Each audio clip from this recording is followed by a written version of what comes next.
Eric, I appreciate you, man. Thank you for taking the time and joining me today. For anyone who doesn't know you, what is your elevator pitch of yourself for the listeners? I hate this and love it at the same time because it's evolved. I've done it like this is like the icebreaker from when I was a personal trainer the first time. It's Uh, like, all right, let's go around the room and who are you and what are I your know. like two lies and a truth or whatever. Um, it's broad, expansive. It's also nothing. I'm just some guy that talks about fitness on the internet and tries to help people like achieve goals. And honestly, I don't want to see achieve goals. Feel better about the path that they're on because that's really if we had a little bit of an intro discussion you and I before this, but that's really if I were to look at the things that give me fulfillment, fitness is awesome. It's the vehicle, but seeing someone grow is more that. And I think a lot of it comes down to like I can use my expertise in the field. And I'll kind of get to the elevator pitch off of that.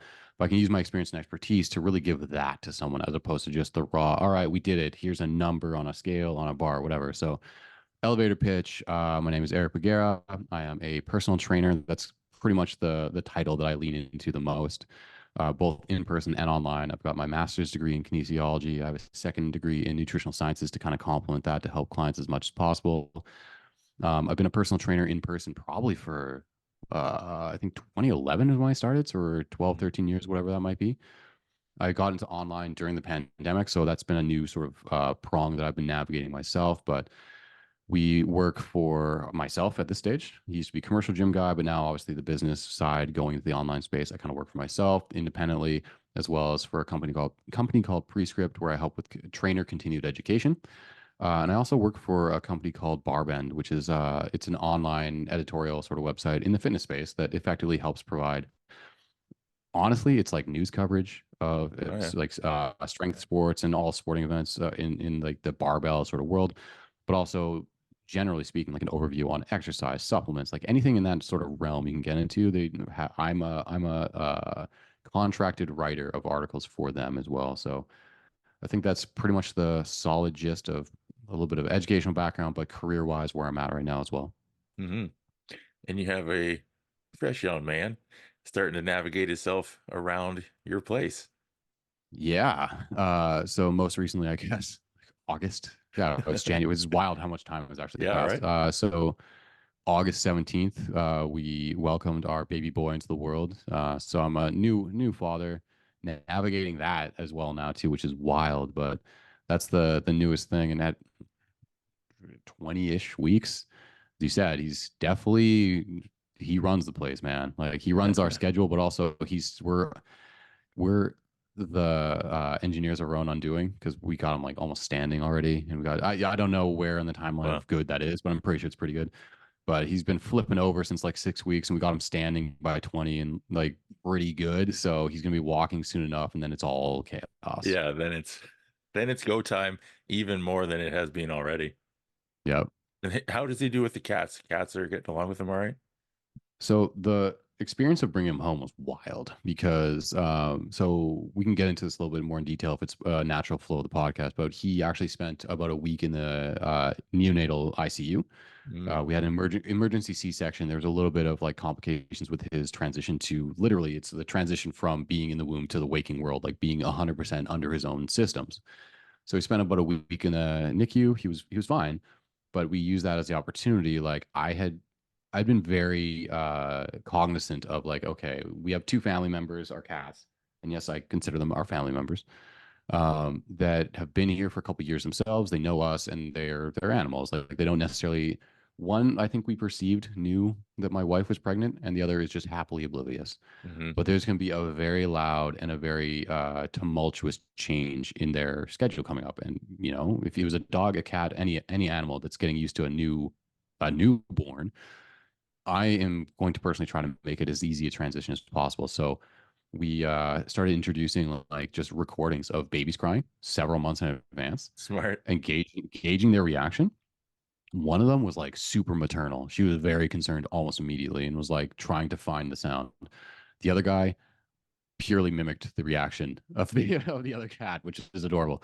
But because we had the unfortunate but luxury of the NICU stay, I say unfortunate because you don't want a child to have to spend time in the NICU, but we had Yeah. a sort of a time delay in terms of him coming home.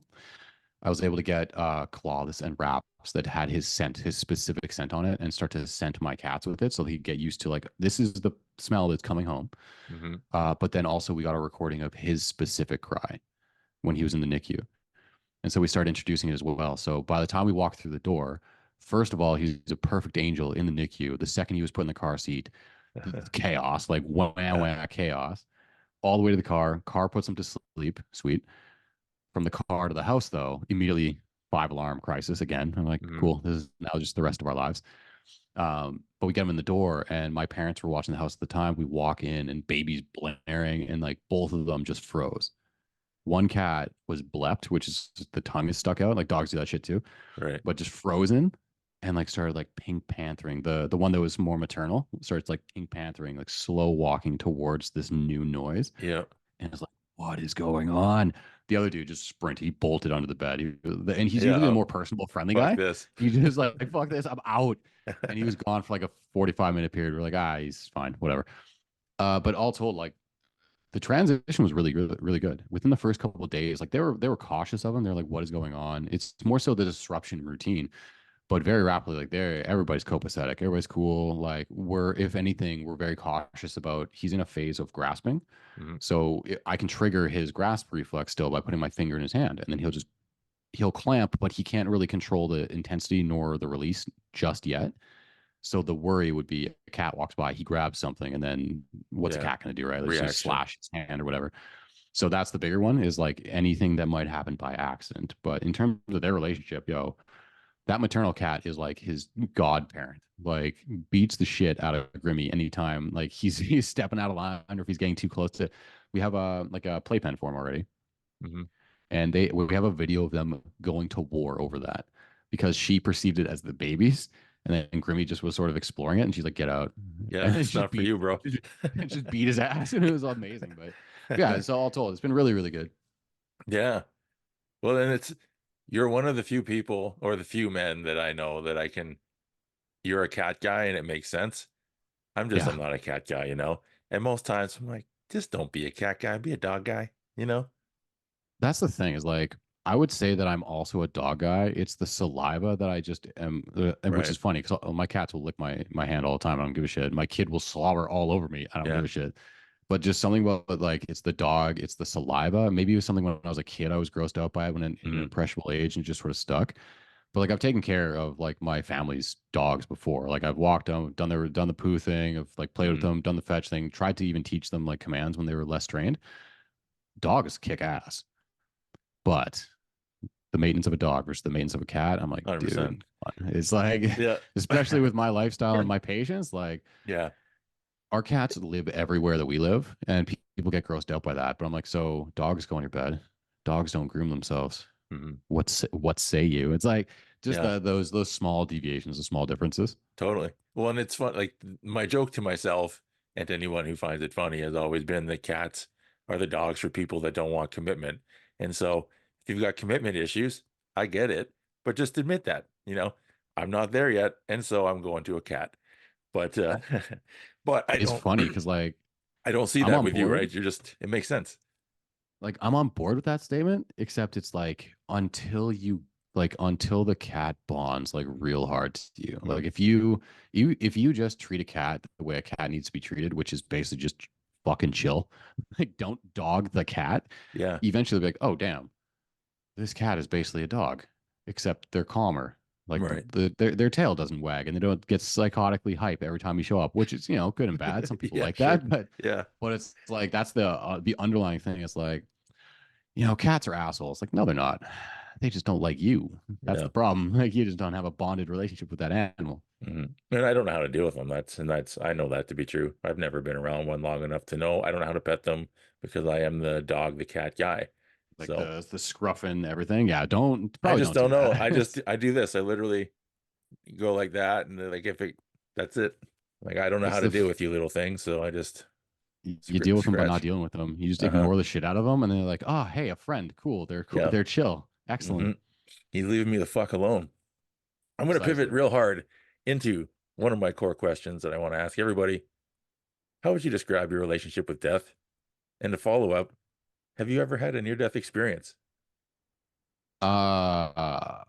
That one's okay. So near death, I'll start with the follow up real fast because like aside from like oblivious, like that might have killed me. Just everyday things that might have like nearly getting hit by a car. Someone blazes through something like you just get on with your day. But like, oh wait, hold on, hold up. I was like a second away from death. If anything went sideways there, cool. So Hmm. those, whatever. But like when I was an infant, so that's why I want to start with this. It's like, because it's such a long time ago and there was no perception of it. Right. But as an infant, I had a condition called pyloric stenosis, which is effectively the sphincter at the base of your stomach that would lead into the small intestines.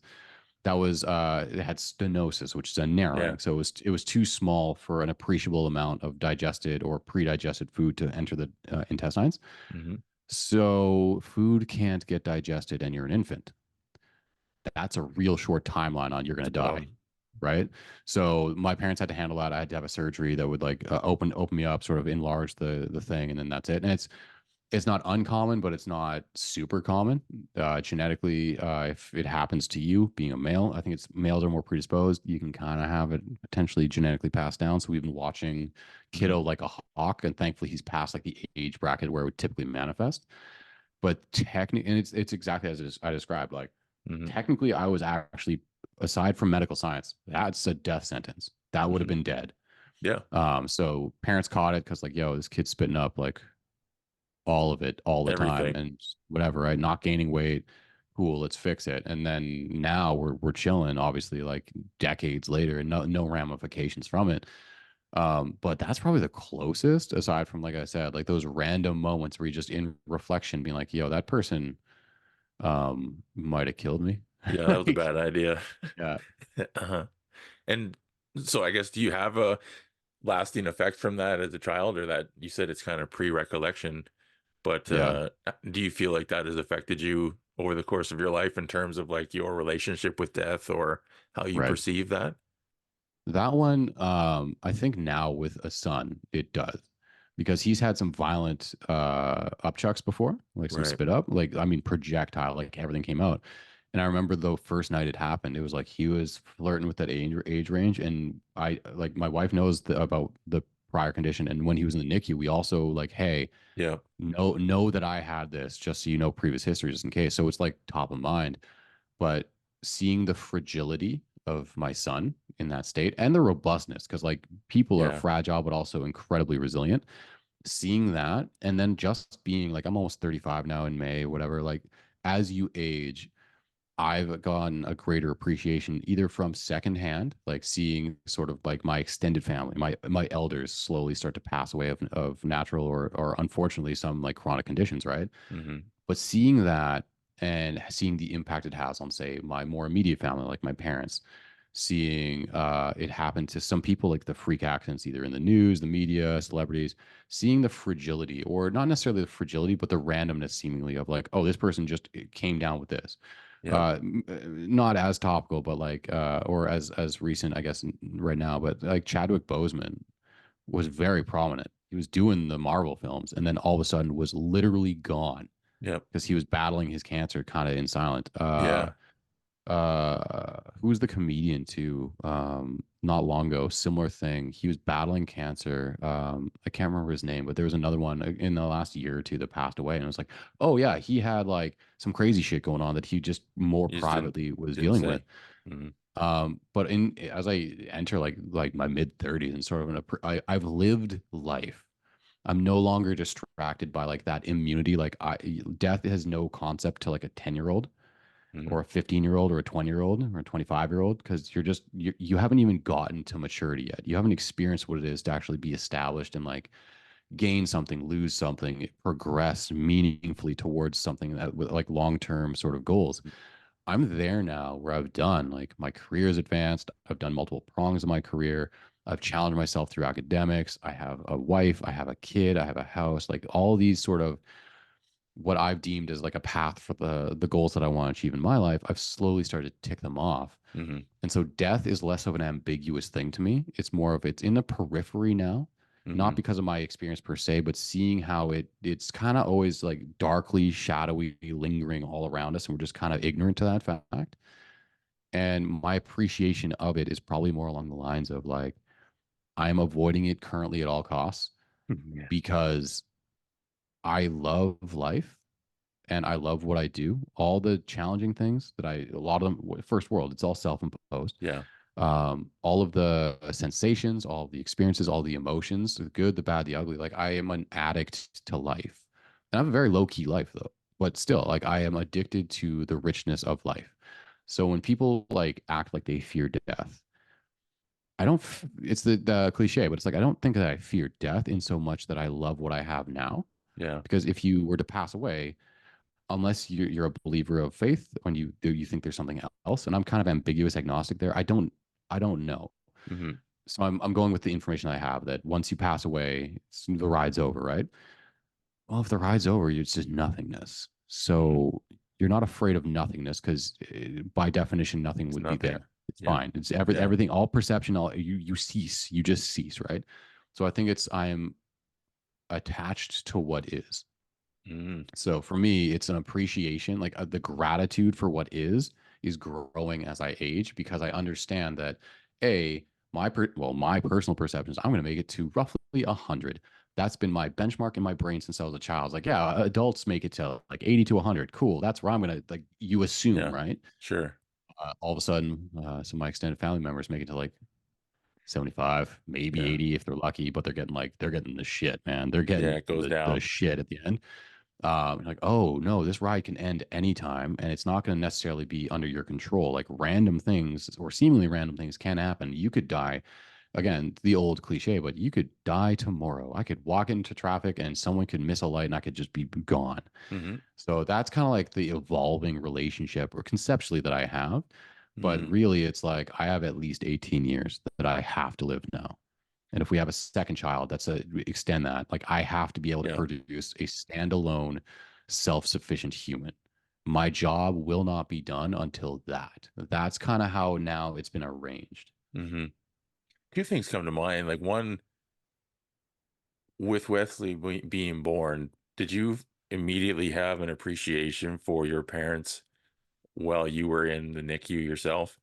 Like that sort of like, boom, this is a reality now. Like each of my nieces, my nephew is not 8 yet, but like I had my triple bypass on my 8th birthday, and every 8-year-old kid I meet, I'm like, fuck, they're Yeah. so small, and to try to just imagine, my parents being whatever they would have been, 30 or whatever, and 30 something, I guess, to have a kid like that going in for a thing that's never been done before and just like, yep, fuck, it sits so heavily. Yeah, man. And so as Yeah. you're talking, I'm like, man, you see Wesley in there, throws up, projectile vomit. There's like that gut reaction in me goes, oh, immediately there's an empathy or an understanding, an appreciation for your parents that you had no concept of existing before.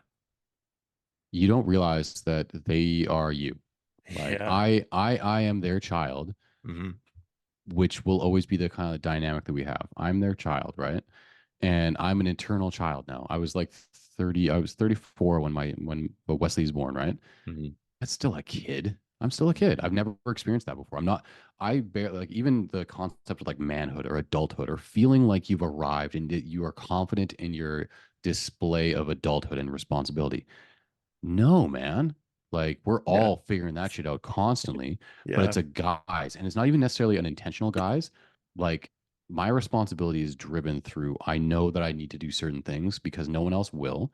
No one's going to take care of it on my behalf. Or now Hmm. I have a responsibility because someone cannot do it. Hmm. And then as you said, you reflect and you're like, oh shit. So I had to have a surgery when I was like a couple weeks old.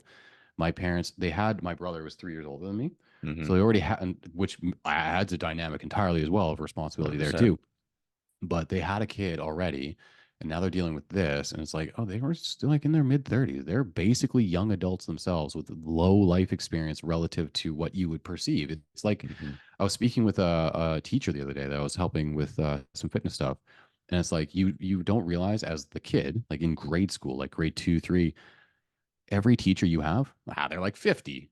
They're like 25, bro. Some of them are They're 25. kids. They're literally Yeah, kids, man. right? you don't have that perspective. And so now, like, if to go a little bit deeper into what it was, because like I can resonate with what you're saying, but you need context a little bit more. Mm. And this is not like a permission thing, but I like we're pretty open with this because it'll help people too. Like pregnancies are typically safe. Like the end result is typically safe, but everything is unique and different. And childbirth is still like it can be the Wild West, man. That's a very intensive Oh experience yeah. and procedure. Like it's a high risk. It's risky no matter how you go about it. There's a literal birth that's happening. It's risky for the mother, risky for the kid. Shit could go sideways anytime. Hmm. So we had a very uneventful pregnancy, perfect pregnancy. Got it. Kick ass. The labor itself, though, was very difficult. We had a false start on the water break. And what I mean by that is the water broke, but when we got to the ER, like basically the water will break, and then you have about a 6 hour window where it's like, like you wait, because like you still want to wait until contractions get to a Yeah. start and then a certain position, right?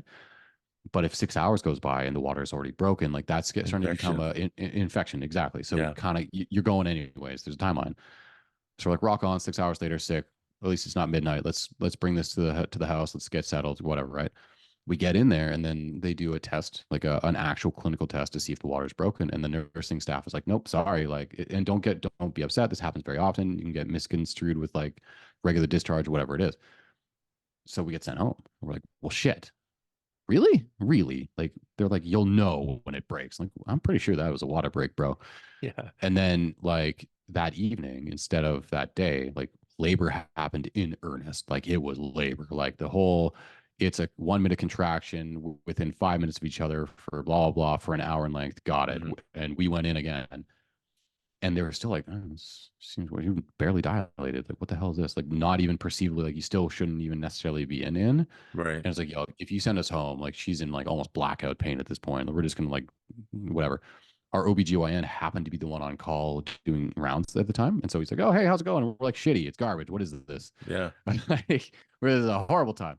But he did more of like a advanced, like an OBGYN level, like ability to assess the situation, right? Because they have triage nurses, which Yeah. fantastic staff, but like, okay, this is what he does, right? And he's like, oh, so what happened is a small perforation. So your water did break, but it's a small perforation. So the fluids that the baby is producing on his own are probably enough to kind of offset the volume. So it's hard to Mm. see if it is, right.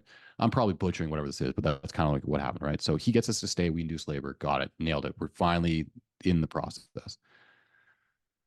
19 hours later, start with the morphine, then it goes fentanyl, and then we're like, screw it, spinal tap or whatever. Let's go with the whole epidural. Yeah. Everything. Um, Baby's heart rate dropped, like hard drop once, and they were just Hmm. like, "Yo, turn over this way," on all fours. And, like she's got wires sticking out of her, like an epidural sticking out of her, and she's like, basically, physically, we're like shaking the baby in the womb to try to like get the Totally. heart rate back up. Comes back up. We're relatively cool. Okay, everybody resettle. Keep the induction drip going. Let's see. Oh, you're barely dilated still. Son of a bitch. All right, it's gonna be a much longer ride than we thought. Cool. A couple hours later, baby's heart rate drops again. It's even harder to come back. So like, screw it. This is emergency C-section Yeah. time. We're going. So that's the moment where you're like, okay, to address like the original question or the original sort of thing that got me here is like the perception of fragility, or like the 8-year-old, they're so small. Like, how do you deal with that? Like, what happens, man? Yeah. So I get told like, yo, dad, okay, we got to scrub in. They like literally steal my wife. Like, yo, we're taking her, and just go down the hallway to prep her for emergency surgery.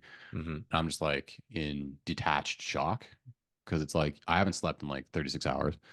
The most damning thing that could possibly happen to your loved one is currently happening where, Yeah. cool, your unborn child is at risk of death, your wife is at risk of death, and you're an asshole sitting on their hands that can do nothing about it. Yeah, man.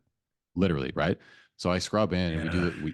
we do the C-section, kid is born, the whole thing, he's doing fine, but the uterus is not contracting back down as it normally should because of how long and how laborious labor was.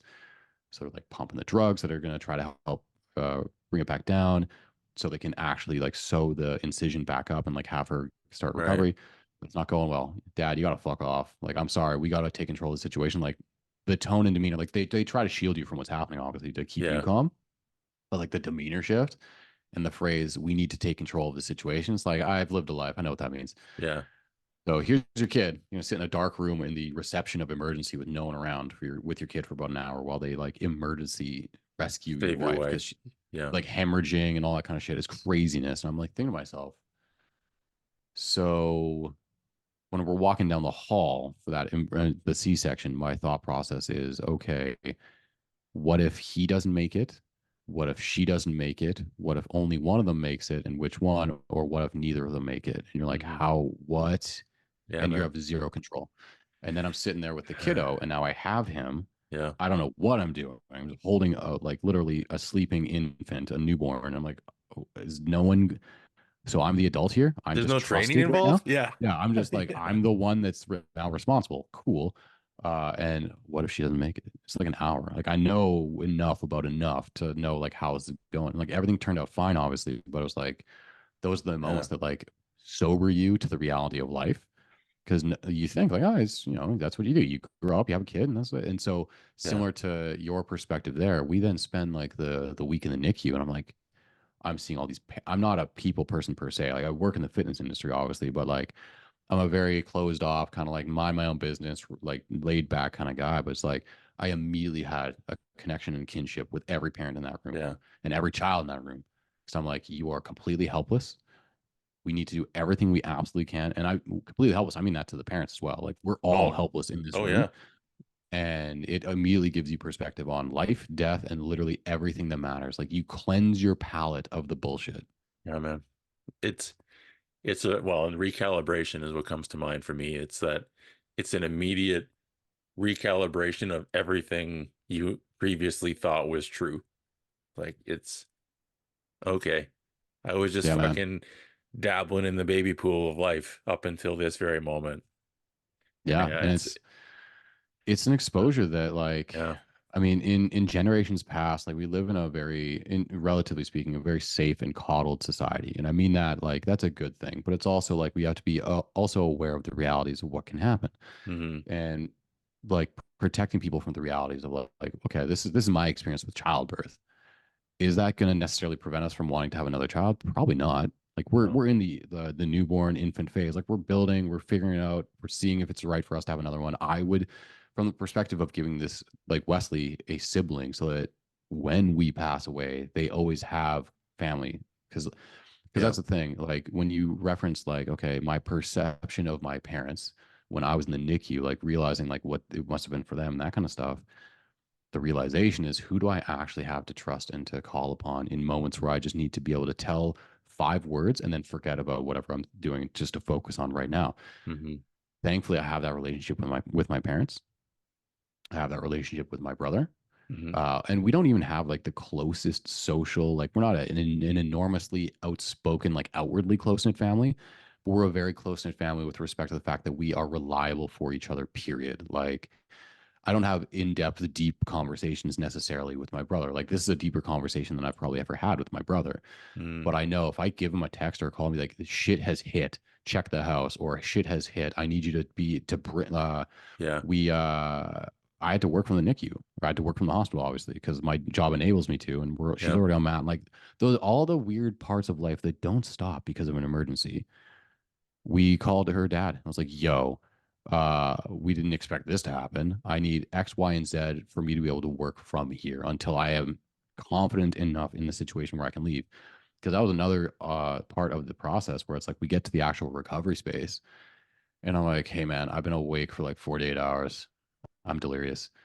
I see there's showers over there. Is that for obviously like mothers only, or can like support people is the term? Like, don't Yeah. even designate That's me. you. Don't even designate me as the dad. As like support person. We don't know who the fuck you are.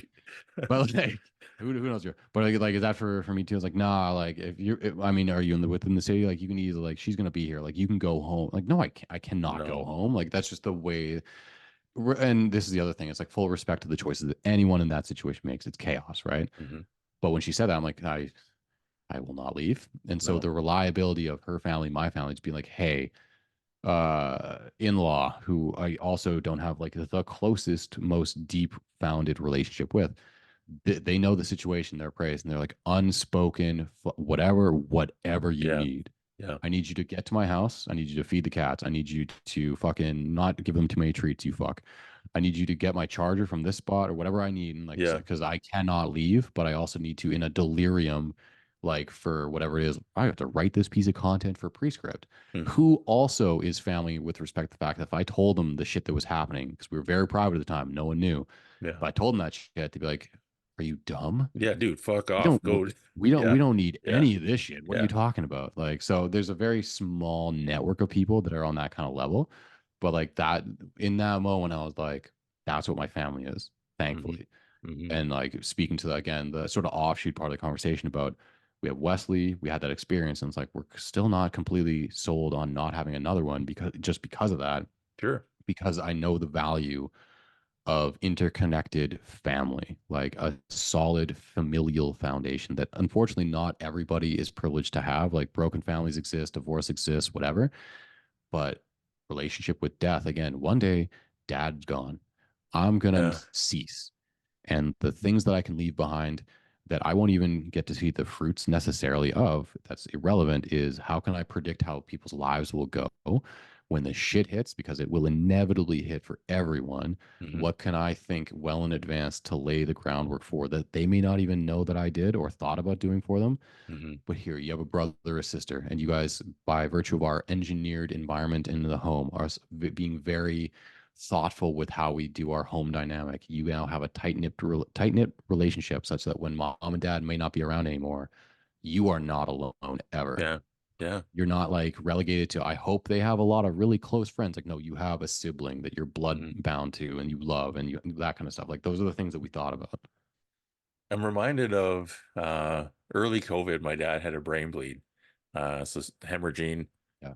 this whole overnight rush, right? Hospital one, hospital two, rush to the big city, get a call. It was like midnight or whatever.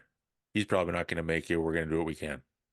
So fortunately, when it's funny how it all comes together, I moved home to Teeswater when I had my heart surgery the last time, right? And when I was in heart Mhm. failure.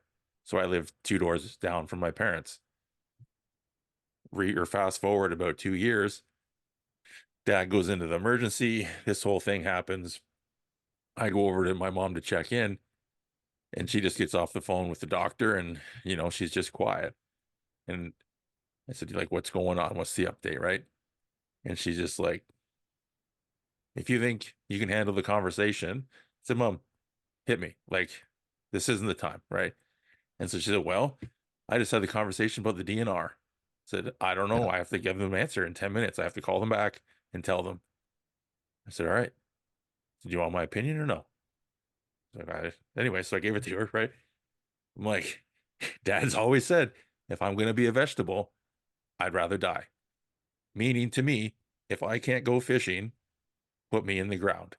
That's the easy yes or no. And so, however you relay that to the DNR, I believe and I know that's what Dad would want. And it's like those are the conversations. Like, Mhm. are you sure? I'm like, I'm fucking sure. Hit me.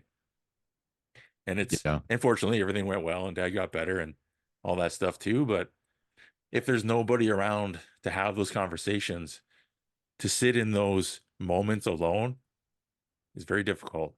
It's those are Yeah. the periods in life that are just I don't really know how to describe it really, but Well, they're heavy, man. it's dual perspective that I have is that when we were really late pregnancy is when we were like, okay, we're adults now, so we're gonna get a will. Like Hmm. we're gonna do that because it's not just like the assumed, and it's never assumed, by the way. Most people just think like, oh, if I pass away, my spouse will get it. Like, no, the government will get it unless you Oh, say sure. otherwise. Yeah. That's how that works. So we went it through and it's like, okay, how we handle, okay, we're gonna have a kid now, so estates, blah, blah, blah, all the kind of stuff. We did all that. And then it dawned on us like, my brother doesn't have a doctor, doesn't have a will. Her side, no wills. Their parents had to update it because like they did. Same with my side. My side had to update it, obviously, because we had a son too now and they're Yeah. gonna do whatever. But it's like they hadn't updated their will since my wife was born because she was the second sibling as well. Is Right. that's like 28 years ago? They haven't updated their will.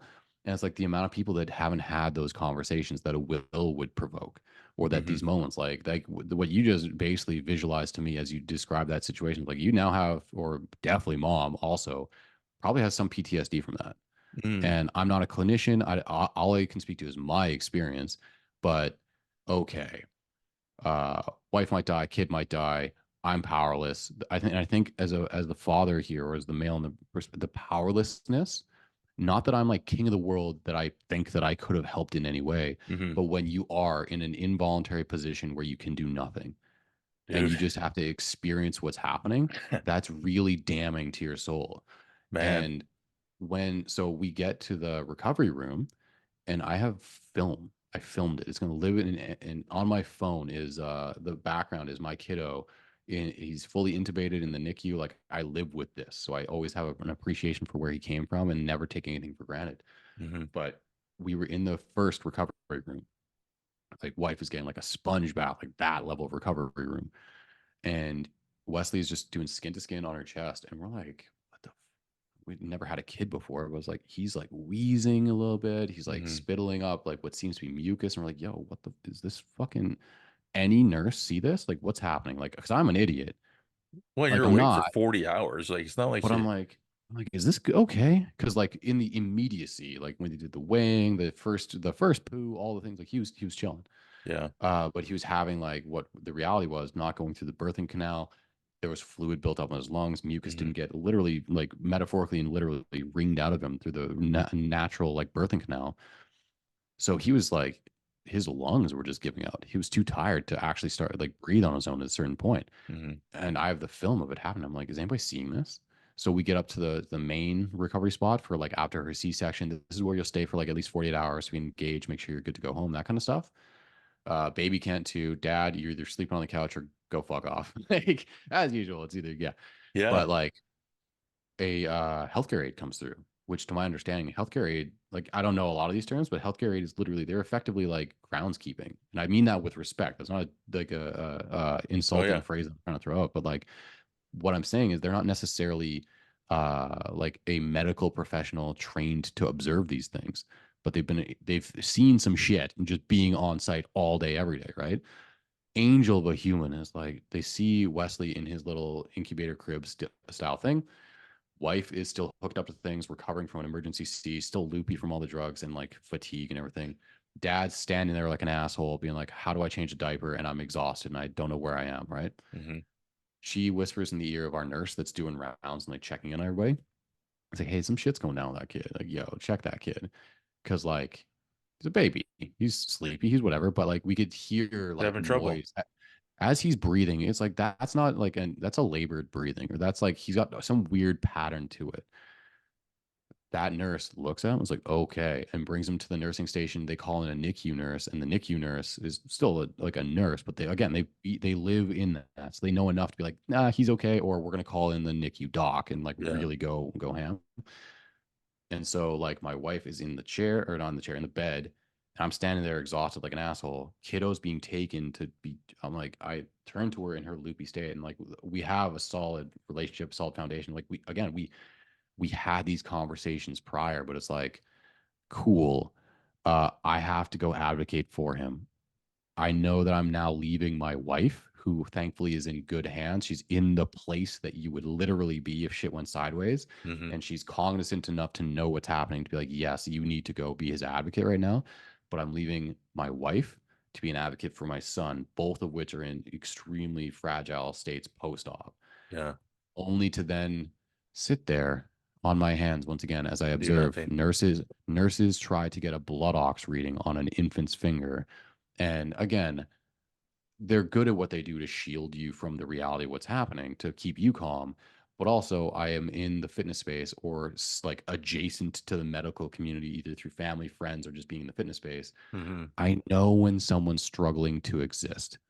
So I can see it in my now like hours old son. And I'm like, dude, what what power do I have to improve the situation aside from just like telling them to do everything that they can? So they admit him Hmm. to the NICU, and the whole time I'm like, so this situation of me standing there, hearing him labored breathe, trying to get a blood ox, my wife being hung up in a bed, nearly dead from a C-section, that's PTSD. As Hmm. far as I can, like, because I will always remember that in that moment, full Yeah. detachment. Absolutely. How do I deal with it? Fully detached. I detached, deal with task, Yeah, move man. on autopilot. You kind of know what needs to be accomplished in terms of consenting, in terms of making decisions, in terms of doing stuff. Completely detached autopilot. After the fact, dude, I think about that time. it's the new standard for stress and anxiety and exhaustion and everything. It's the new standard of my existence. Nothing will so far will ever compare to that moment. It's funny, not funny, but what I think of too, and you're talking about the helplessness and being a man. It's like this is my responsibility. When my ex and I miscarried, similar to you, I was awake for like, 40 hours or whatever. Mhm. We're in the birthing unit in London, waiting the morphine, all the stuff she's induced. I fell asleep on the couch, sitting up. I wake up, she's coming out of the bathroom with our daughter hanging half out of her, and I'm like, what the fuck happened? Like a blink of an eye, I'm awake. I'm on. Yeah. This is, and then all of a sudden I'm not. And I wake up to see her walking. And that feeling, I'm like, how did I fall asleep? She needs me. Like this whole cascade of like just complete disbelief of what the fuck I just did, you know? And not that I don't blame myself and all that stuff, but that memory is just like, Yep. whoa, You that's can't like, unlive that experience. no. And you can't, And the helplessness is there in what you're hearing. It's like, I couldn't even do anything anyways. I just literally stood and watched. She got taken care of by everybody. It went great, but like, fuck, right? It changes. yep, It's just different. it's like there's some weird ingrained self-imposed burden of being able to carry everything on your shoulders. Hmm. Even things that you're physiologically incapable of doing or contributing to in any respect. Like childbirth is your hands off, bro. Like there's nothing you can really do that's going to positively contribute to this No. aside from emotionally being there for your spouse. Because at that in this day and age, like, yo, yeah, uh, do you want to cut the cord? Do you want to clamp the cord, which is more accurate? Right. No, I don't. Like I do from the sentimental value of whatever another person would ascribe sentimental value to that. I Hmm. appreciate how other people might be like, what the fuck do I want to touch the cord for, dog? Like I'm an idiot, and Yeah. I'm in Don't trust shock. me with Like that. you're a doctor who does Yeah. this, like Yeah. because like they'll offer it obviously because people want to be a part of that process. I'm like, I find no sentimental value in that. What No. am I going to tell them when they're older? Like, yeah, I clamped your cord. Why? Great. Because you needed to start producing nutrients on your own, and so we cut the cord from mama bear. So the whole process of being a human independently can start. Like, what are you Yeah. talking about? Yeah. Yeah, just have the doctor do it. Like, I didn't Just contribute to get it anything. It's done, fine. bro. Yeah. But yeah, it's like this weird self-imposed burden. And I still feel that now. And it's Mhm. a lot of it is projection amongst like my wife and I. Like we have a huge daily communication trying to figure out the dynamic now of her, me, two cats, a kid, my value system, not value system per se, but it highlights the individual needs hierarchy of each one of us, right? Mm-hmm. So there's the baby's obvious needs. The cats thankfully are like I love them, but they're lowest on the totem pole in terms of like actual needs. Like they need food, they need some attention, they need clean litter box, and Yep. they're chilling. Figure Hence, it out. cat person, got it. Yep. But like what my needs are for like physical and mental well-being during the process of like figuring out the new life path of now we're taking care of a child while also working. The unspoken burden that I have is I also feel the need to completely shoulder all of the responsibilities that she is responsible for internally, like her perspective, but Mm-hmm. also that she would want to do. So we spoke about this the other day, but like I go through agonizing moments of like I'm not doing enough or I'm like not contributing or whatever, because not only am I keeping the house from burning down as best of my abilities, managing cats, working still, work has not stopped, Yeah. trying to take care of myself, trying to be on top of like say her sleep schedule, her food, whatever, and doing all the baby stuff I possibly can to relieve that from a burden. That's the disconnect. It's like that's not a burden on her per se. Like she wants to obviously do that. And then Mm-hmm. that's where the overlap comes where her perception is, well, he's already working, he's doing this. I have to take things off of his the whole thing, right? But it's this weird inbound. Like, does that make any sense whatsoever? Dad wants to make it so mom is literally participating in the raising of the child less, so it's less of a burden on her. That makes Yeah. no fucking sense whatsoever, Right. aside from just not being a deadbeat dad and not being involved in the process. Mm-hmm. But like, that's at least my psychology on it. It's a very difficult position to be in to almost like release some semblance of control. Right. Because I think I'm literally parsing this out as I'm discussing this with you, but I think it might be born from a position of having control involuntarily taken from me in those moments to now being like, how do I elicit the greatest degree of control that I can Hmm. now that there is a greater potential for me to do so, regardless of the participants' consent? And not that I'm like holding people hostage, but Yeah. like, let's remove as much burden and responsibilities from Mama Bear that I perceive as Right. burdens and responsibilities as possible when no one asked for that and no one even needed that. It's Well, this three. Yeah. weird drive. The one phrase that comes to mind, only because it's been fresh in my mind the last couple of days, is that rigid things tend to break, Mhm. as one key message there. But then, as another one, in terms of even just relationship dynamic in general, your intention to offload stress essentially from your wife is well intended. And on the backside of that, it could feel, I'm not saying that this is how it is, but in a lot of relationships, it's like, does he not value me enough or feel like I can do these things on my own or that I need him to take them from me? Can I not handle it? And then there's a sense of value. It's like, do I even think I can do it? Do I have that confidence in myself? Does he see that in me?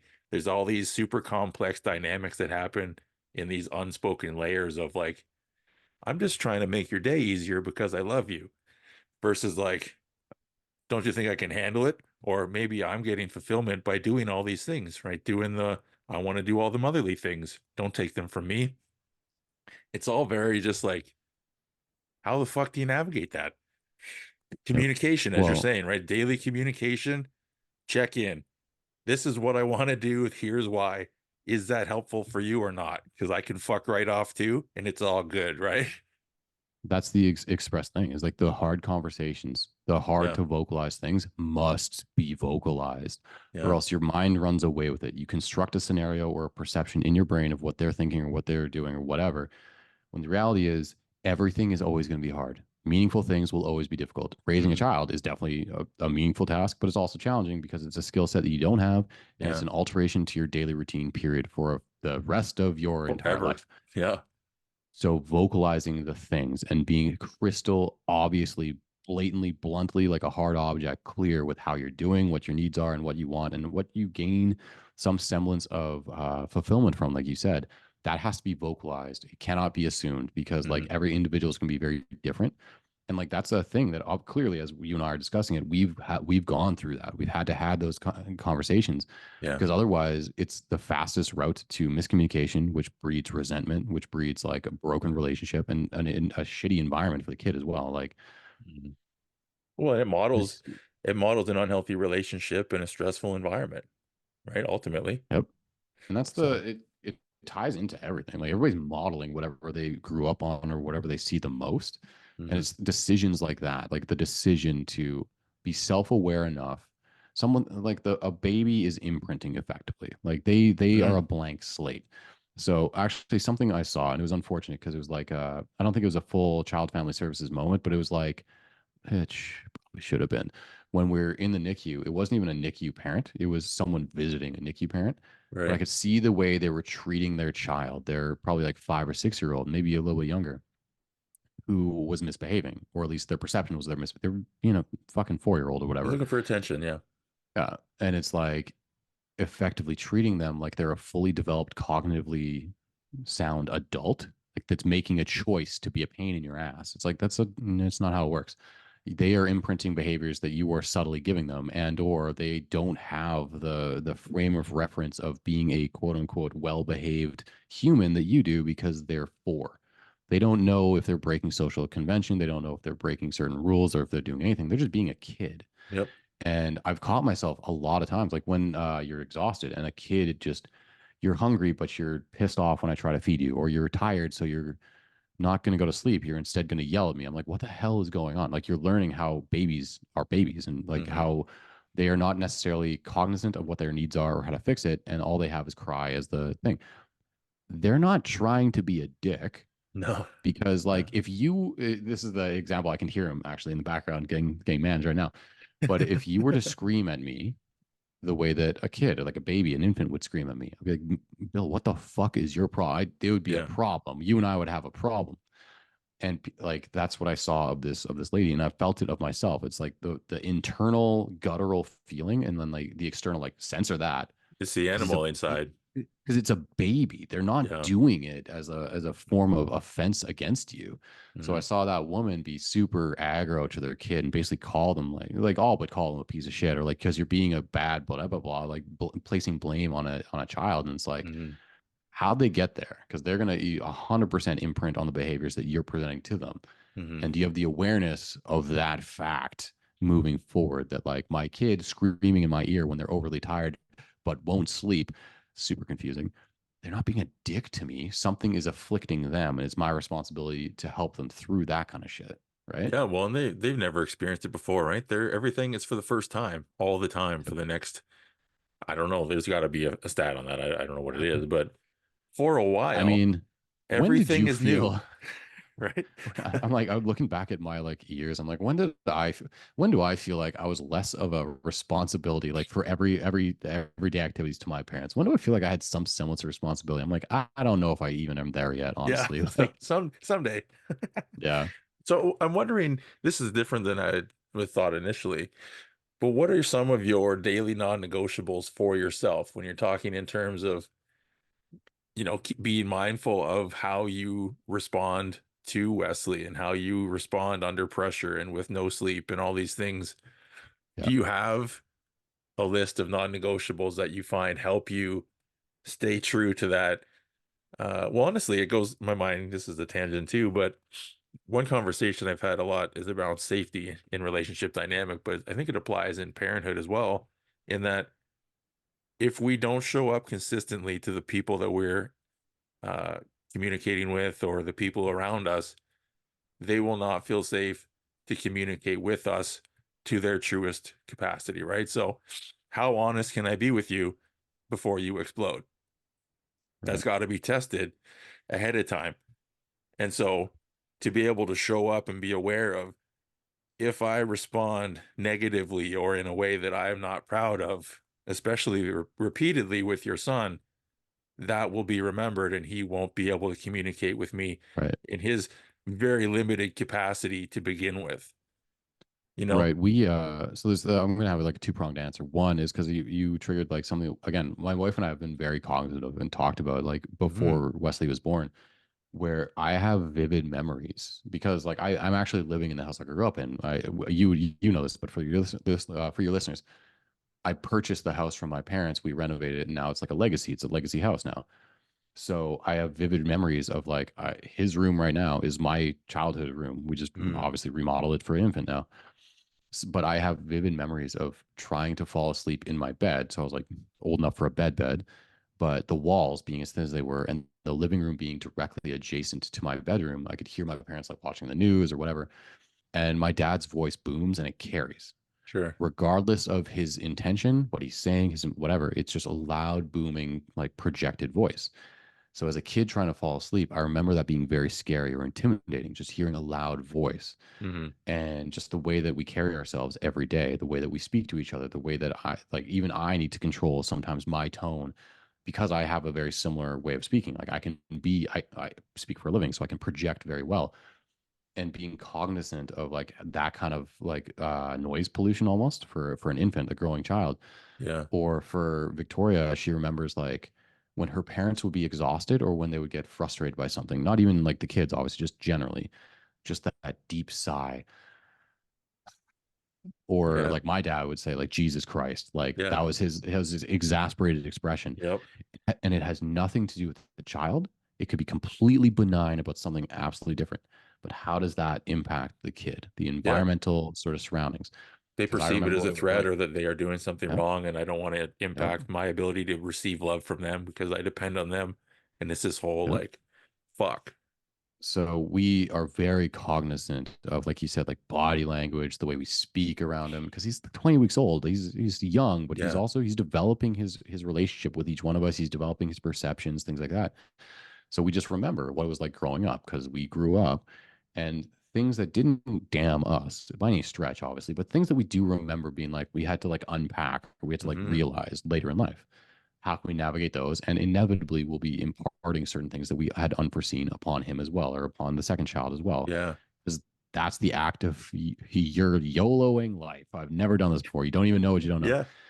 But so self management, on the other hand of the question, though, like figuring out like what are my daily non negotiables, those have been extremely, it's like the conversation point that we had before we started recording, or unless it was recording, where like I know now exactly how much time I need before I do like a prescript speaking engagement or writing of barbend or whatever I might be Yeah. doing. I kind of understand those things based especially upon time as just a frivolous resource being taken away. Time is no longer just readily available all the time where I can either procrastinate or like just like stumble through an event. It's like, no, you have one take, one shot, make it good, and then you have to move on to the other responsibilities that are crying in the other room at all Hmm. times. So the daily non-negotiables, because time is no longer something that is so readily available, it put under a magnifying glass the things that if I'm not doing, or that I need, or rather that I also need to not do, it put under a magnifying glass how impactful they are. So like this should surprise nobody, but training really needs to happen. Like Yeah. I'm benchmarking it at 4 days a week because I've struggled the last probably 2 weeks to get 2 to even 3 just because of work schedule, baby chaos, like baby scheduling stuff. Like you have a triage of your priorities, obviously, but it just it happenstance. I can't train as much as I wanted to. I can feel that impact.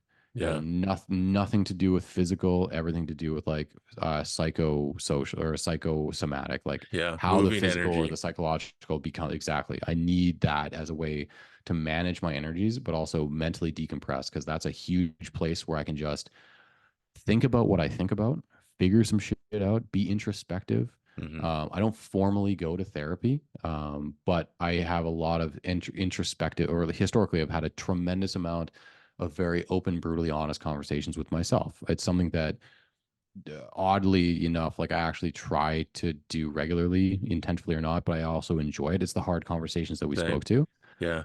and like training is where a lot of that is able to happen because there's something about just the physical exertion that is a mind clearing, like it gets the noise out of the way so the real thoughts can sort of bubble to the surface. Mm. So training, trying to benchmark it ideally at like 4 days plus a week has to be a thing, or else I start to slowly diminish in my abilities to be there for my wife, kiddo, as well as obviously work performance, whatever. That starts to go down. Sleep, as little as I want to admit it, is a very strong non-negotiable. It's again like diminished, or the quality or the wakeful or the amount of times I have to wake up is it's always going to be in flux. But like the I post routinely. If you follow my social media, like when I post, that's when I'm starting work. Like Yeah. yo, You're it's up not like I early as got up. fuck. It's like I didn't start like I didn't get up at 4:30. It's like I'm working. I'm chugging coffee and working at that point. Like I'm writing something at that point. And it's kind of like just like air high five to the other people in different time zones that could be up later or whatever, but just people that have to like Tetris or MacGyver their day around like the responsibilities that don't go away. Yep. So sleep is a non-negotiable. So if I'm doing that at that hour, because it's the only hour where both kiddo and mom are asleep and I can kind of be in isolation and really parse out thoughts for a written project, where am I getting sleep?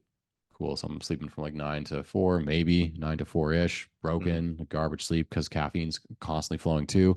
Yeah. Okay. Every so often this nap needs to happen. Or that 4 a.m. start is like a very small thing. And it's a micro nap almost immediately after, like figuring that kind of stuff out. Hmm. Um, and then some semblance of creativity. Thankfully, a lot of my like work and creative outlets go hand in hand for me in a lot of ways. That is very, very helpful for me because with Prescript, I can write a literature review that's kind of tapping my more neurotic science brain. With social media, I can be tapping into more of a creative writing that's still within the fitness space. I'm articulating those ideas, but it's more in a creative method. Mm. The way I write is very specific, and I think people that follow it or read it enough can like, yo, is he writing like to teach people about fitness, or is he articulating himself in such a way that's like scratching an itch for like almost like a creative expression? Yeah. And then for Barbend, it's a completely different thing. It's like, how can I take a high level topic, but then be able to write it succinctly and in such a way that every population across the board could get it. So it's like almost like a challenge. Yeah.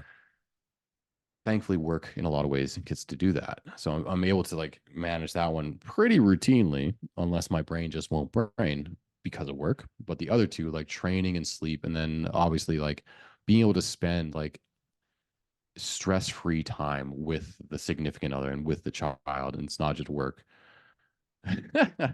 It's not just work. Sorry, I'm getting a text from upstairs. Yeah. I know it doesn't sound like it, but I promise we're okay. It's basically because we're having an elongated cry period where we're trying to get him to go down for a nap. But Right. like that's what we're talking about like Yep. stress management and like communication.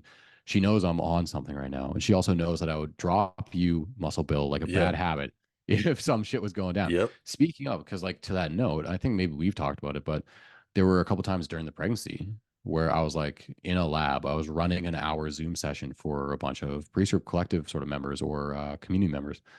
And there are a couple like stand up people that are like they're responsible and they're regulars. And I heard vividly, I remember one time, I was subbing for James Mack's regular lab, and I heard the most demonic morning sickness throw up I've ever heard in my entire life. And like, I've heard the wife puke before, and Yeah. it's pregnancy. So I've heard her puke in pregnancy before, but I was like, I have to go. I have to see if she's all right. Yeah. But that's the inclination there is like the communication needs to be literally continuous. Because otherwise, like I'm cognizant in the back of my head, I have headphones in, but I can hear him Yeah. whining. I know what's going on up there. I know the time of day, everything. Like we communicate in that respect, but in her side of things, it's like let's make sure he doesn't panic and doesn't think that like Yeah. less about him because babies cry and he doesn't know what he wants and we know what he wants, but more is she doing okay with it? Yeah. Right. That kind of shit. 100%. So like, and I think that ties to loop that back in. It's like the ability to mentally escape. Like that's gonna happen no matter what. She's got it, and I have to be able to because you have to show up. I think you mentioned at least peripherally, you need to be able to show up for yourself and take care of yourself, period, in some capacity before you're able to do it correctly for everybody else. That's what that is. Yeah. Listen, All I right. know you I know you hear it and it's prolonged and it sounds awful, but I got it and I'm fine so that me can stay mentally decompressed and absolved of that noise. Yeah. Until it's like, I need you, tap in. Great. I'm there. Right. It's like, otherwise, Dude, I got it. on that note, so when I'm like sleep quality is like I know period. Like if you fall asleep really fast, like fast, that's a sign of sleep deprivation. Yeah. I could down my caffeine and I could turn this camera off and be asleep in 30 seconds. Uh-huh. Sleep deprivation. Um, the only things that break through this brain while I'm asleep will be if my front door opens, Sure. something's going down. I'm You're bat in on. hand. Let's go. Like it's that just penetrates it. Yeah. But if my alarm goes off, obviously, or if I hear like the baby crying is here and there, because I know there's someone available. I know that, and specifically it's prioritized that I'm trying to sleep during the night. So I know Yeah. someone's there for it. But if she calls, she can call from across the house in the basement. She Yeah. like It's yells her my name. voice. I can barely hear it, but it penetrates in. And I am awake because it's happened in the last month, 2 or 3 different times. It's usually it's usually a diaper problem. It's usually Yeah. someone is having chaos of a poo, but it's like literally zero to as awake as like someone is just got hit by a car and I'm doing Hmm. first aid or whatever. Like I'm ready to go. The extent to which I fell asleep and literally like 10 minutes later, he shit himself Yeah. and then continued to do so while the change was happening. And it was like she yelled. It's like across the hall, so it's like not far. Yeah. But like I woke up so snap immediately. I didn't know where I was or what was happening aside from I was in that room immediately helping. Hmm. I thought it was the next day. I Right. had slept for 5 minutes and I was like, yo, okay, I gotta get the fucking coffee going. I gotta start writing or whatever. It's like, yo, you've been down. It's like 10:45 or whatever. Like Yeah. you Yeah. have 4 or 5 more hours, You're chief. Like good. relax. Yeah. It's interesting too. I don't know how that works in our subconscious, but it's what comes to mind to me. A lot of people joke about the dog vomit at nighttime, right? Nothing wakes you up like the sound of your dog about to Mhm. puke. And it's like, Yep. honestly, well, sometimes it wakes me up, but that's not one of those things for me. It's yeah, well, it's as you're saying, your wife saying your voice or your name on. It's the front door being broken open. It's the Honestly, I just use my watch as a alarm clock. I don't like having my cell Mm. phone in my room anymore. So, Yeah. but I sleep very lightly. Well, I sleep like shit too, honestly, but I get all light sleep. So whatever Mm. that means. But somehow I don't wake up to all the noises. But anyways, I'm I'm a little bit just in all of this, there's a lot going on. It's very interesting. We've never had this kind of conversation before, really. Not Yeah. that we've avoided it, but it's never been intended. So there's a lot of Yeah. very aligned paths that are like running in parallel of experiences that are just the experience of itself sounds very familiar, even though the experiences are very different. Well, I think there's something to be taken away from that because, like, I've been training you, I think, like close to a year is what it is, or something like Something that. like And like, that. I've known you for even longer. But if there's a takeaway there, it's that this is a conversation that anyone can have with anyone at any time. It's that people are closed off from each other. And Yeah. that doesn't mean you're going to walk down the street and have an in depth conversation about life, death, God, and everything about the rando. Yeah. But people are thinking about these things at least somewhat, or maybe they're suppressing it and they have like actual thoughts on these things, but they're avoiding them. But everybody has experiences and stories, and people Hmm. just, everyone, I'm guilty of this too, for good and for bad, but everyone is like just an NPC in someone else's life. You are just in the background, a not for the non-initiated, a non-player character for the gamers. Hmm. uh, you don't exist aside from just being kind of in the background. You're the person that happens to be in line ahead of me. Once you are done your order, you no longer exist in my life and you don't matter. You just happen to be a blockade right now, right?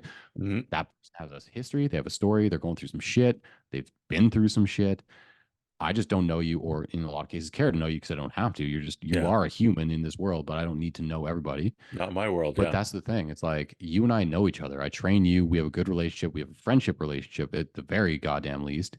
We've never had this conversation, but definitely the conversation exists to be had. And I think more people need to realize that about a lot of people in their most immediate surroundings, Hmm. because the depth of the relationships can be much deeper. And, but the biggest thing is like, how do you bridge or broach some of these conversations or just have a real conversation with people? Yeah. Because as you said, I'm like readily available to have this conversation with almost anybody. I'm very Hmm. open book, but also simultaneously closed off. I Yeah. won't have it unless someone breaches it with me because I'm so laid back and so sort of reserved on my own time and space. Hmm. But it exists to be had. I would say abrasively sometimes, or for me, uh, I haven't found a way to breach that in a soft manner generally. Like, oh, hey, what do you think about having a deep conversation? I'm more of a like, oh, yeah, have you ever almost died? Oh, and then just pull that thread a bit and like, where Yeah. do we get, how do we get here? Here we are, but I don't know. I feel like we have, it's kind of a paradox, right? We all, to my perception, everyone in today's world is looking for and longing for a deeper sense of connection with the people around them, or who even literally one person more often than not, like some sort of semblance of a meaningful felt connection, while also being absolutely terrified of the vulnerability involved to get there. Mhm. So how do we navigate down that path to sort of chip away at that, right? Because sometimes it's overwhelming. And this is another kind of like everybody's cups are at like 98% full all the time. And Mhm. so when you're operating in that space of stress or chaos, taking on a little bit more chaos in the form of vulnerability seems like a threat to Yeah. your existence, right? And so that's not going to happen. So how do you breach that and make that the perception of vulnerability not overflow the cup? My way right now is just dump the cup out. Like pour out all of the weight on your shoulders into me because it just dissipates off. And that's one of the skills I find. Actually, this is a great segue. So hang on. Yeah, nice. That's one of the skills I find I have. I don't take on other people's stress. You can tell me about all the shit in your life, all straight in a row, and then an hour from now, it's not in my mind. It's like I got my own shit to deal with. I'm trying to be the best version of me in the world at as many times a day as possible. and that version of me isn't responsible for your chaos. However, I can sit in it with you as you offload it into me so that when you walk away from this conversation, your cup isn't overflowing. You simultaneously magically have this capacity increase. Like, oh, I just feel lighter now. And now who you are in the world around you changes, right? I'm curious what some of your natural gifts are that you bring to the world. And what would you say they are? How do you integrate that into the community around you, whether your family or the online space? I think it's a willingness to have those conversations because like Mm, they're still more rare than I lead on, obviously, but like if someone were to ask me a serious question about anything or need help parsing through their own bullshit at any point in time, and I say bullshit because just casually, but it's like yeah. it's important things that people are going through, right? I am very willing to engage in those conversations because I think that a lot of people don't realize like having a deep, meaningful relationship isn't something that just occurs. It's something that you have to work for. Yeah. Like you have to be willing to, as you said, expose your nerves, have your cup be full, and then start to slowly dissipate it by virtue of taking on someone else's stuff and developing a trusting relationship where you can give perspectives and receive perspectives. Hmm. So it's a worked thing. And that's why like my wife is one of the few people, and a desire to be known is I think something that people everybody has, but again, they don't have a perception of what it means to be truly known. My wife is one of the few people that truly knows me. And even Right. we are still working towards that because we met each other 8 and change years ago. It'd be 9 in October. And we almost immediately started dating. And then we've been literally together since. Like it wasn't like we were friends first. It was we met, we dated, we stayed dating, and we got married. She's Hmm. been that the whole way through. So the development, like the shared history, is very important. And not sharing a history with someone means you then have to create a shared history or create a platform with which they understand you deeper from. And that's all work. That's all exposing the nerves, like we were talking about, making sure that you are vulnerable to that person. Hmm. But how do you bridge that? It's a willingness to first accept something from someone as well. And that's probably, as I again articulate internally my own bullshit, it's probably why I have historically, I say that I'm available for it. I will definitely, if someone needs something or somebody wants to have those conversations, I am Hmm. more than willing to. I professionally will do it because heads up, personal training, lots of conversations that you didn't think you were going to have Sure. under the auspices of just you're working out while it's happening. But for me, the reason why, aside from my wife, I have so few deep, meaningful relationships with that is because I have this brutal awareness of, in order for this to be a trusting, deep relationship, I have to absorb someone else's cup. Some of that cup needs to come unto me Hmm. before I can then dissipate some of mine onto them, and we can have this mutually deeper relationship where they understand my history, they understand my personality, my struggles, my everything. There is the vulnerability you speak to, but that's a human experience, period. We're all vulnerable. Zero people out of everyone in existence is immortal or impenetrable to stress or to traumatic things that are happening all around them at all times. The bigger thing is the willingness to speak them into and then out of existence, Hmm. and a willingness to share those things with someone by donating trust. Because that's the other prong of this conversation, I think, that is very difficult for people is trust is like the phrase trust is earned. Trust is given away. Yeah. In order to truly trust someone, they have to earn it, but you first have to literally give it to them. Yeah. Period. Full You need stop. the time under tension. You gotta, it's like, Yeah. here's all my trust. Prove that you can keep it. Exactly. You need to expose yourself. You have to trust the person with zero reason to do so, aside from like the superficial version of your relationship at that stage. Hmm. You must trust them with the exposure of your nerves such that they can then show that they're worthy of that trust. And then it can continue to build off of that. All of these things are hard. There is risk involved, like personal risk, like emotional, personal risk involved in doing so, and it could take longer than people realize, but that's the thing that people crave is those deep meaningful relationships, being heard, being felt, being like important to others Yeah. around them. But it isn't something that you're just like naturally born into. All of these things are long-term developmental processes. Well, I'm So reminded right sorry, away of hey, love. I was gonna say, hang on, there was a question involved that I kind of glossed over there. Like okay, what is the gift that I Oh, have your that I can gift, sort of, right? yeah, right? I forgot the question And myself. I think truly like I have the ability that I've noticed throughout my career of being a very easy to chameleon personality, easy to converse with personality. I have the empathy and the ability to pick up on sort of the traits, the characteristics of someone as we're going through a very superficial topical conversation, and generally speaking, meet them. Like be able to help them sort of unpack their own shit without Hmm. judgment, without anything. I'm not I'm like I'm good at listening, but I'm also good at offering perspective that helps build. I think it's probably built off of being a trainer for so long and interacting with so many humans. But we all know like personality type to personality type to personality type. There's some like archetypical people personalities, but then everybody's sort of blended and unique.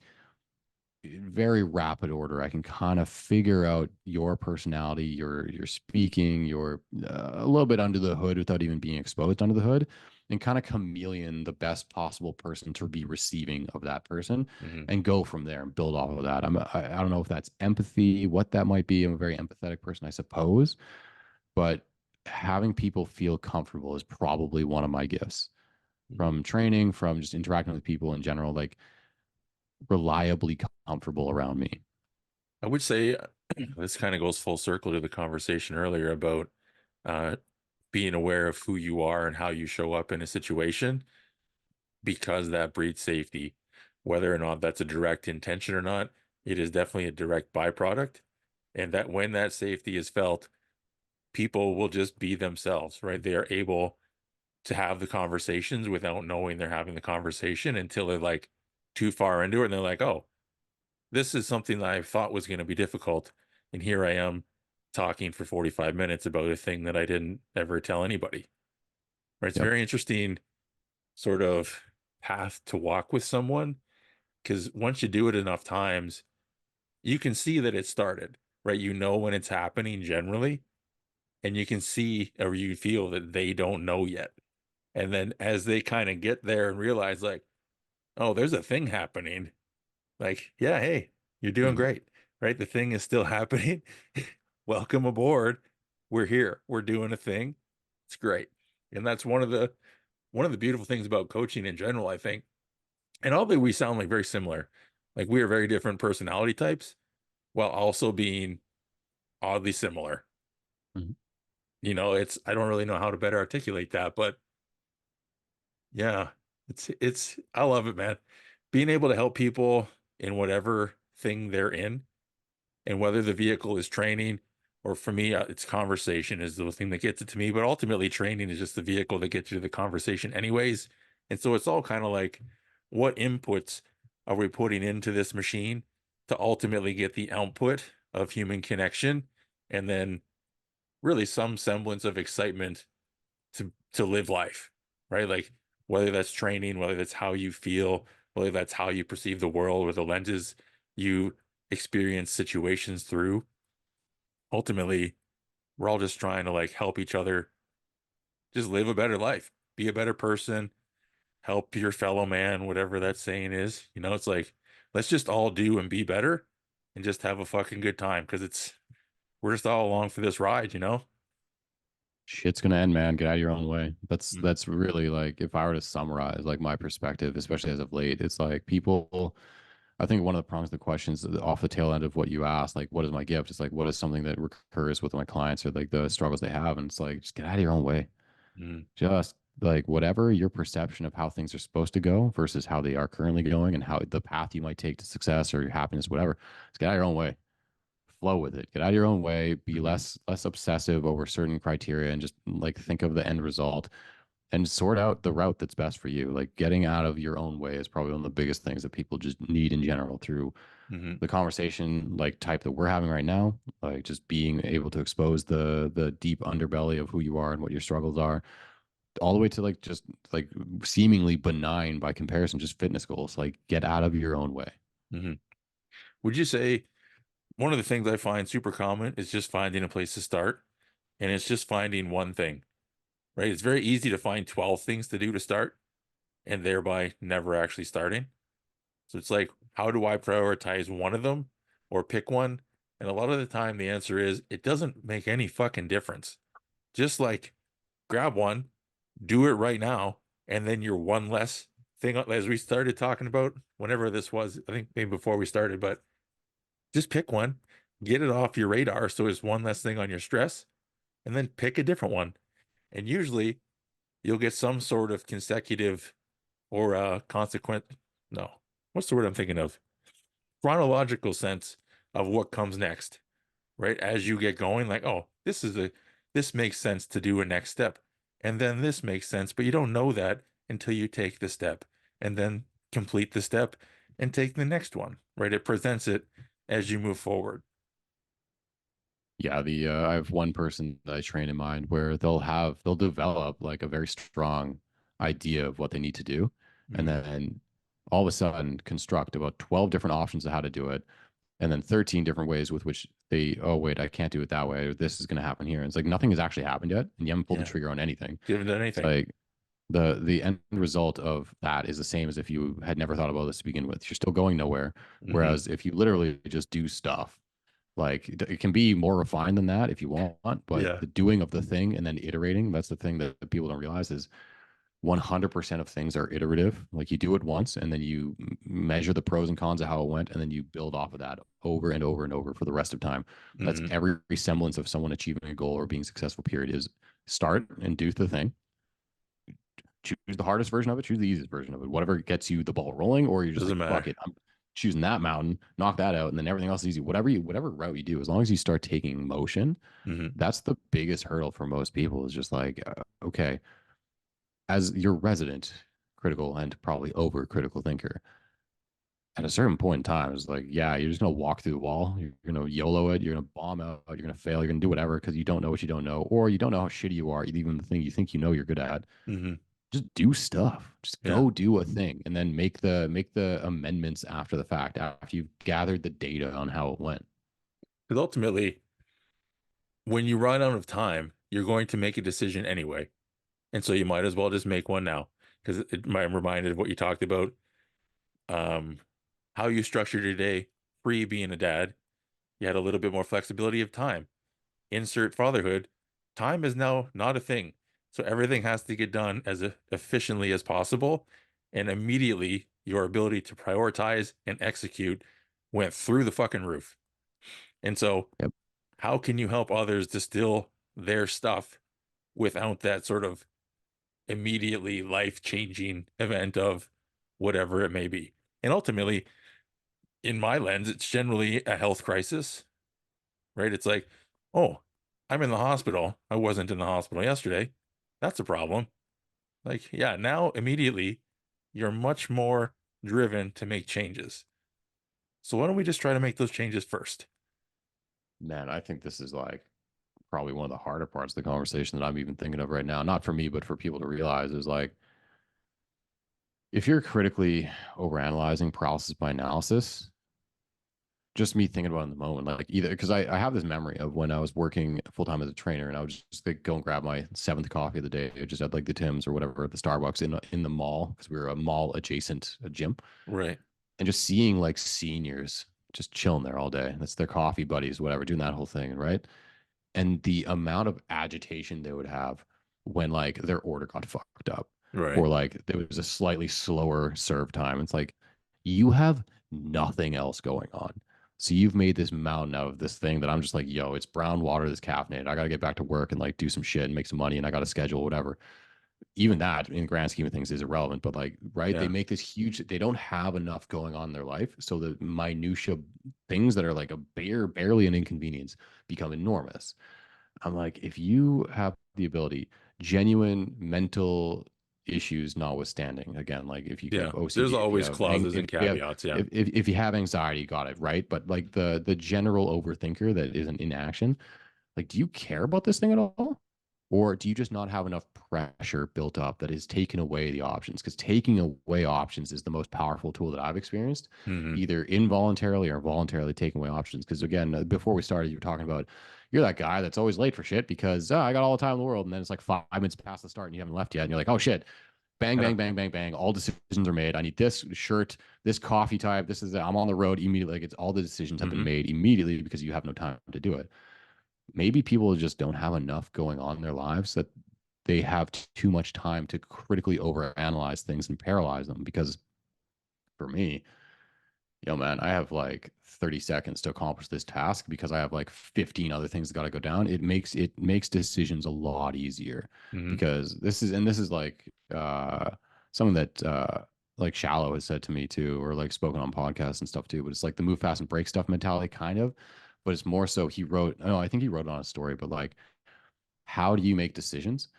It's less necessarily about knowing that you're making the right decision immediately in that moment, but more so trust in yourself to handle the consequences. Hmm. So either you win, it was the right choice, go team, or if it was wrong, you're comfortable with having to do an amendment or an Yeah. iteration or You can improve or grow or pivot. try it again. Pivoting, Yeah. exactly. Yeah.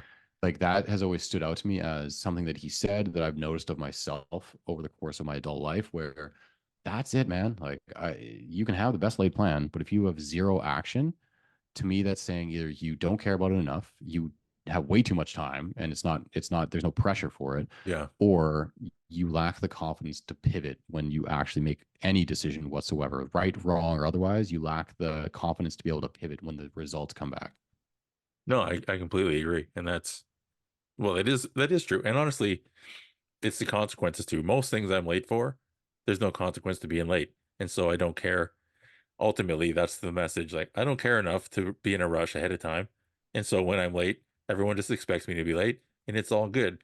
If there was a consequence for being late, then I would probably recalibrate my time, right? But generally speaking, I don't. I just kind of flow with it. It's not worth the stress because, well, it's just not worth the stress, right? Most things in life aren't worth the stress that we give them. And that's another message I find super loud. It's like, does this really matter? Most times the answer is not as much as you think it does. So just Yeah, carry on, move, make a decision, start, repeat. I think the other realization that goes hand in hand with that is like zero people care, zero people care.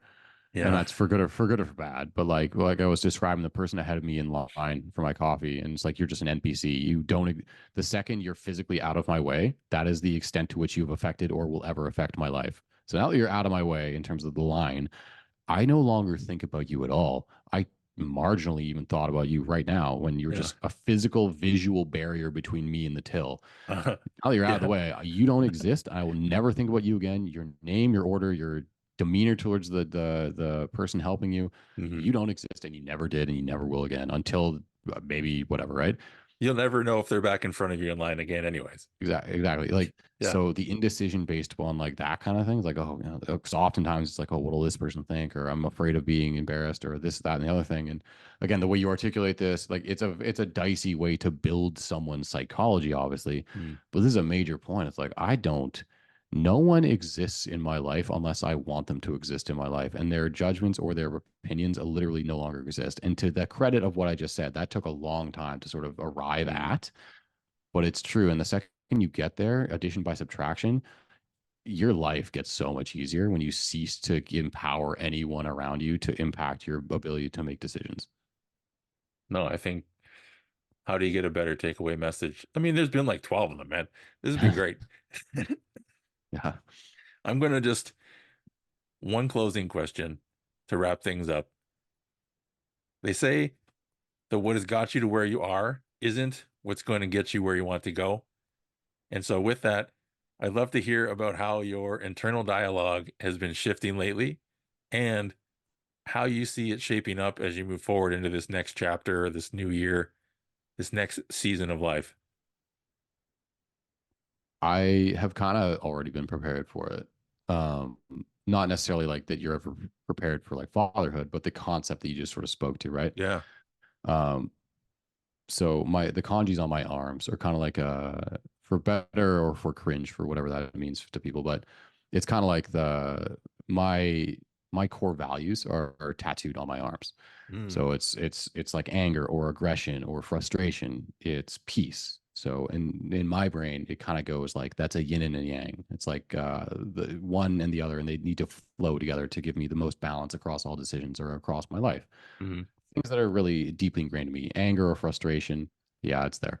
But inner peace, that's another one, right?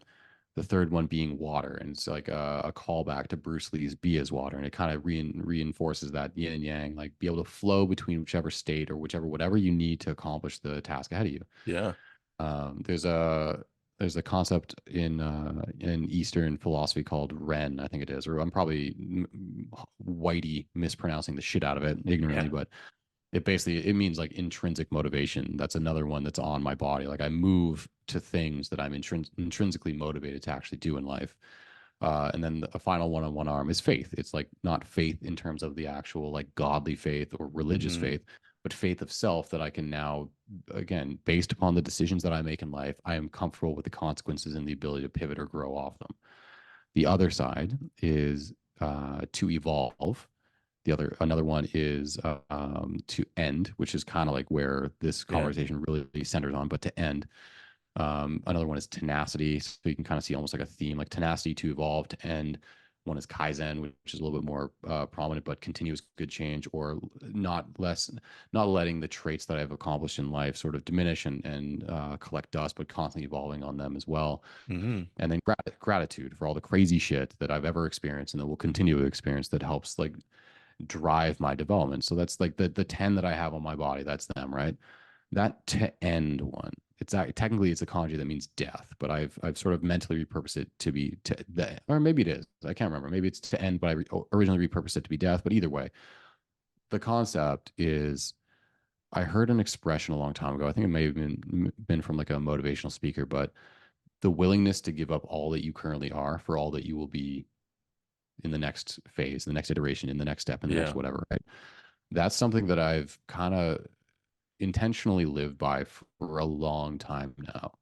Because I went from being a student in university to I lost that identity when I graduated. I was no longer a student, but I also wasn't employed. So I went through like a brief depression because I was like, I lost my Right. identity and I have nothing, I have nothing, right? Then I became a personal trainer. Then I became a student again. Then I became like a scientist in training, like in my master's. I was a young, like a grad student. Then I became a trainer again. I was a nutritionist in there at some stage. I am a husband. I'm a father. I'm all these different titles, different things, right? And some of them overlap, and it's not like you just give them up at full scale. But like the phases of being like a student, I'm a trainer now. I'm an online coach. I'm an educator. I'm insert whatever other titles you have. There's a willingness to have those either blend together and evolve or give up whatever current vocation in this example I happen to be mainly for the thing that's going to come after it and fully embracing that change. That's an enormous thing that, like, as you sort of pose the question, I've kind of been doing Hmm. as I went from an in-person trainer to online. I literally stopped training people in person. I brought it back now, but like I went all in the online space. I became a lecturer with Prescript. I was doing the lab thing. I started writing for Barbend in an online way, and I had my online training business. And I became a father, and I was like 6. So now, any of my spare time, that didn't change. That's actually an asset because I get to have a very fluid schedule. But all my spare time, the things that maybe I identified hobby wise, those all take a kick down the rung of the ladder because I'm Yeah. now a father. I have to embrace that. I have to don't be attached to like, oh, I just gotta finish, I gotta get him down for his nap so I can go do X. Like, no, no, no, no. You are this first. You are this. I'm no Hmm. longer a student. I'm a trainer. I'm no longer a trainer. I'm an online coach. I'm no longer an online coach exclusively. I'm an educator. I'm no longer just an educator. I'm a father. I have all these responsibilities, right? Hmm. But it's always been this willingness to just let it go, let the previous one be. Yeah. Not necessarily as I speak to all the titles that I could say that I have: scientist, nutrition, personal trainer, strength coach, father, husband, educator, published author, whatever else, right? None of those are applicable. I am just who I am. I am Hmm. Eric. I am, if anything, I am a father. I'm a husband. I'm a partner. I'm a person that helps other people. I interact with humans. None of those are necessarily a self-identification that I constantly need to refer to give me like core values. My core values are my core values, and everything else that I'm doing are just things that I enjoy doing or exploring. So that's really the long-winded sort of answer to it is Yeah. I am very comfortable with letting go of identities because none of the identities that I might take on are truly who I am. They're just a part of it. Well, and honestly, yeah, initially I had planned to talk a lot more about identity, so I imagine we'll just have to have you back on. But that fully goes full circle into questions I never did ask about identity and which aspects of the things that you do you allow into who you are versus just leave them as things that you do. And you already answered that beautifully. So it's a matter of it's the question, what's your elevator pitch? Or like, who are you? My answer is always like, I'm just a dude who does stuff and I love talking to people. Like, well, that doesn't make That's any sense. I'm like, exactly. Just doesn't need to, man. that's it. That's it. It makes sense once you start talking to me, right? And it's very similar for you. Like, you'll get it or you won't, and you won't want to see me ever again. And either one is completely fine. So, Exactly. Yeah. yeah, man. No, I appreciate you taking the time to come out. Where can people get a hold of you? You're taking on clients online, I'm assuming all the time. You're always Yeah. open. How do you prefer people contact you if they're interested in training? Which, by the way, personal testimonial, Eric's coaching is great. Been work with him for a year-ish. And yeah, I couldn't recommend it enough. So lay up for Eric, get a hold of him on. Thanks, man. Social media. So at Eric Bugera, EricBugera. I'm sure it'll be in the show notes or whatever the Yeah. kids say. That's the fast way. Social media is like basically how everything goes down today, anyways. But work email, Eric, ERIC at ebugera.com. That'd be the work email. Either one of those is fine. It's basically the most professional way of getting in contact for me. But yeah, the services basically DMs are open for any questions, just riffing on stuff, just talking. But the services provided are going to be in person. If you're local to me, obviously I can do some in-person training. That's very niche. It's obviously you have to be close to me. Yeah. But online programming and coaching is probably the mainstay. Here or there, you can book like individual sessions for us to just do educational topics on of your choice, but that's a little bit less advertised. But the primary one is just online coaching that Bill was alluding to. No, that's great. Again, thanks for coming on, man. It's been a great conversation. Very different than I had in mind. And I love it. So Yeah, man. yeah, I dude. appreciate you. I appreciate you too. Dude, thank you.